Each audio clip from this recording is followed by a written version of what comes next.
Ok, eli tervetuloa tänne Uskon taskulampuhetkeen. Tuossa just 5-10 minuuttia sitten TNT lähetti tuon Kiinasta tilaamani oikeanpuoleisen kultaisen taskulampun, joka näkyy nyt kuvassa oikealla. Ja tässä mulla esittelee 4 taskulampua, mitä on tilannut. Ihan sen takia, että kun maalla asuu ja pimeässä joutuu liikkumaan vaikkapa lenkillä, niin on hieman ihmetellyt tätä taskulampujen hintaa. Tuossa on muuten Kaiku sanonut. Kaiku tappas kamera ja sanoo terve. Kaiku sanoo terve teille kaikille. Heilutaan häntäänsä.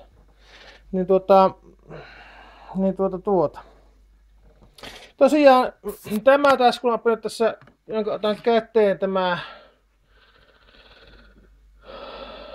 maksaa, tässä sanotaan Sky Kings Yhdysvalloissa. Se maksaa Suomessa vastaavalainen maksaa 300 euroa. Mä maksoin siitä nyt 42 euroa. Se on melko hyvä, just kokeilin tuota tuossa pimeässä. Tämän tilasin vuosi sitten Kiinasta kanssa, silloin se maksoi 25 euroa. Se väittää, että siinä on 1200 luumenia, mutta siinä ei ihan sitä ole, siinä on ehkä 900 tai 800. Tämä kiinalainen taskulampu, mitä myydään täällä Suomessa satasella, niin maksoi 10 euroa. 10 euroa maksoi tämmönen taskulamppu. Ja tätä myydään Maxissa Kiuruvalla, tätä taskulampua. Minä maksoin tästä euro 60 senttiä. Ilman tuota DR Extreme merkintää, niin hinta on 2,5 euroa. Nyt vitosella saa 2 Maxista. Ja jos olette ostamassa ja kun ostatte taskulampuja, niin suosittelen tätä syystä, että kamera ei tarkenna nyt tarkenti. Syystä, että tämä on tehokas. Mä laitan valot pois tuosta keittiöstä, niin pikkusen näkyy nämä tehot. Ja tuo pannaan tuo toinenkin valo pois. Eli nyt ollaan pikkusen hämärämässä ympäristössä. Vieressä on ikkuna ja tässä pakastearkun päällä kokeillaan tätä taskulampua. Tämä pieni ja 2,5 euron taskulampu antaa tämmöisen kirkkaan valon. Äärimmäisen hyvä hintalaatusuhde. Kissa näkyy tuolla.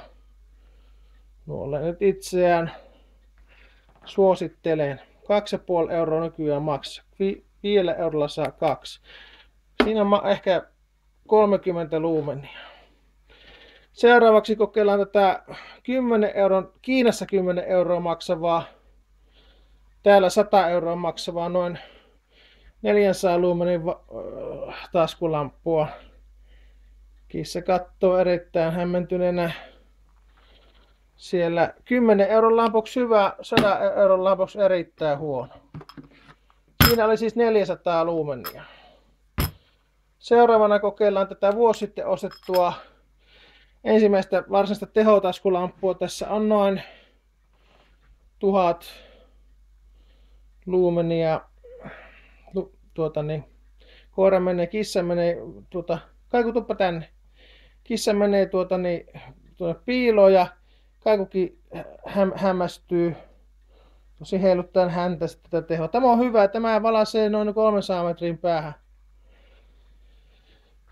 Tosi hinta Suomessa tämmöiselläkin on 225 Kiinassa, joka on oikeastaan tämän videon tekemisen syy. Ja nyt tämä varsinainen hieno lampun pimeässä nyt näkyy. Äsken kokeilin ja hämmästyin. Sky King Yhdysvalloissa ja Suomessa sitä myydään tuolla taskulappu.fissä niin 289 euroa, maksoi 42 euroa. Tämä on se tehokas lamppu ja niin kuin kuvasta näkyy, niin Tää vastaa.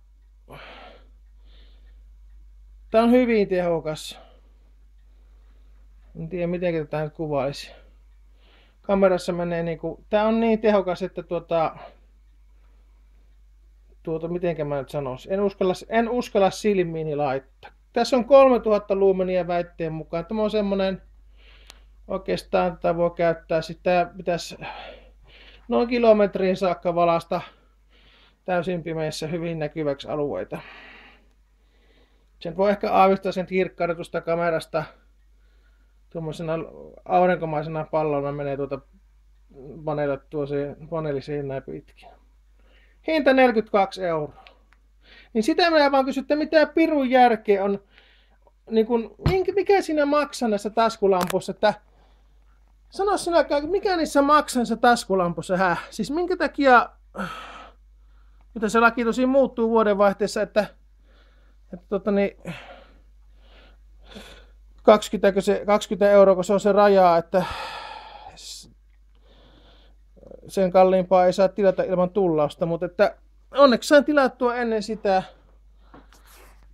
Jos jollakin on kysyttävää taskulampuihin liittyen, niin voi ottaa minun Facebook-kaverina tietysti yhteyttä ja minä voin neuvoa, mistä noita saa halvalla noita taskulampuja. Ja kyllä se tämmönenkin, kun 40 saa tosin tähän akut makso 20 vielä lisää, että se on 60 vempele, niin kyllä se on tämmöisellä melko kiva sitten kuitenkin lähteä jonnekin pimeeseen kävelemään. Ja jos karhu tulee vastaan ja tämmöisellä heität silmiin, niin se varmasti lähtee toiseen suuntaan. Mulla ei muuta tämmöistä terveistä vaan kaikille hei.